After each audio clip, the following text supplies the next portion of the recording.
Hello, and welcome back to the Business and Ministry. Do not waste money paying for something that was freely given to you if you qualify. Today, we're diving into a powerful topic, structuring your ministry, not just for today's operations, but with a clear vision for tomorrow's expansion. While we're still walking with you through the foundational steps, we also want you to begin seeing the bigger picture, how structure directly connects to funding, growth, and long-term sustainability. Whether you're just getting started or preparing to scale, having the right foundation, legally and financially, opens the doors to your next level of ministry. Not all tax-exempt organizations walk the same legal path. The IRS makes a key distinction between being granted versus being recognized as having tax-exempt status. Let's discuss the differences. What is granted tax-exempt status? You must pay a fee to file an application to be granted permission for 501c3 status. The IRS reviews your purpose, structure, and activities. If approved, you receive a determination letter of approval and filing information. This letter confirms your nonprofit status to donors, banks, and grant makers.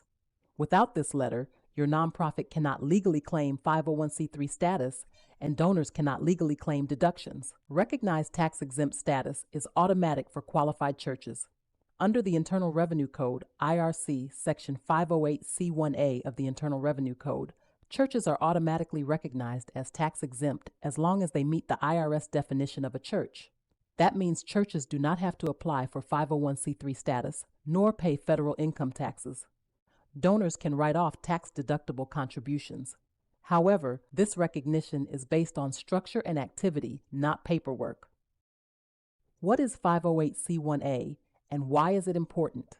Section 508C1A of the IRC protects the First Amendment right to religious freedom by preventing the government from regulating religious organizations. It's based on the principle that a church does not need government approval to operate legally and tax-free. This provision was added to protect the constitutional separation of church and state. What does the IRS consider as a church? There is no hard definition of a church in the IRC code, but the IRS uses a 14-point criteria list to determine if an organization truly operates as a church. If I reviewed that list right now, it would make this video very long. There's a free detailed list of the IRS 14-point criteria of determination in the comment box below. Let's get to why we're here. No one other than church members will give money to a church to conduct religious services. The bottom line is that churches are already tax-exempt under 508c1a.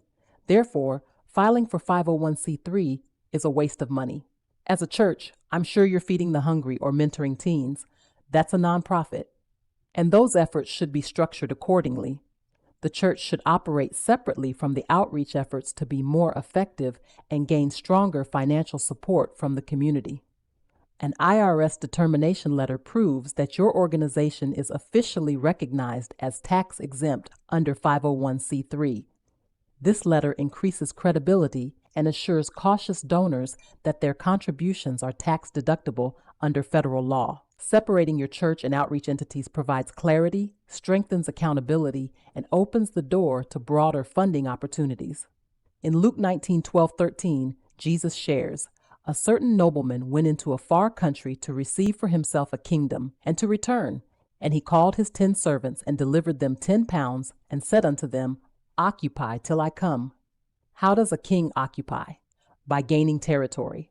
Now ask yourself, if the doors of your church close tomorrow, would your community even notice? That's the true measure of your ministry's impact. If your ministry is ready to be relevant, both spiritually and practically, to serve as a true source of support for the people's needs, then it's time to put structure behind the calling.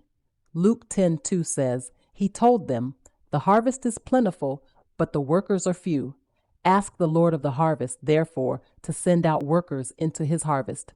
Time is winding down, and the church must take her place to be the light and the salt. The business and ministry staff is ready to help you do just that.